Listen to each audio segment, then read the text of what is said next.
आपने भी यह टर्म कई बार सुना होगा, आईपीओ। लेकिन असली सवाल यह है कि आखिरकार ये आईपीओ होता क्या है। आज मैं आपको बहुत आसान भाषा में इसे समझाऊंगा। मान लीजिए एक कंपनी है और अब तक वो सिर्फ अपने मालिकों और कुछ बड़े निवेशकों की थी, लेकिन अब कंपनी कहती है कि मैं आम लोगों को भी अपने बिजनेस में पार्टनर बनाना चाहती हूं। और यहीं से शुरू होता है आईपीओ। आईपीओ का मतलब होता है इनिशियल पब्लिक ऑफरिंग, यानी कि कंपनी पहली बार अपने शेयर जनता को बेचती है। अब इसे कहानी से समझिए। मान लीजिए आपका दोस्त एक शानदार चाय की दुकान खोलता है। आप देखते हो चाय बढ़िया है, भीड़ लग रही है, और एक दिन वो आपसे कहता है मैं इस दुकान को और बड़ा बनाना चाहता हूं, क्या तुम मेरे बिजनेस पार्टनर बनोगे?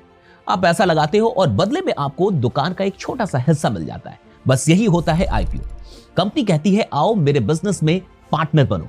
अब एक बहुत जरूरी तथ्य समझिए। भारत की बड़ी कंपनियां जैसे रिलायंस, इंफोसिस, टीसीएस सब कभी ना कभी आईपीओ के जरिए ही आम लोगों की बनी थी। लेकिन एक बात बहुत जरूरी है समझना, आईपीओ का मतलब ये नहीं है कि कंपनी गारंटीड प्रॉफिट देगी। आईपीओ का मतलब सिर्फ यह है कि अब आपको मौका मिल रहा है कंपनी के बिजनेस में हिस्सेदार बनने का। और हर आईपीओ अच्छा नहीं होता और हर अच्छा बिजनेस आईपीओ से नहीं आता।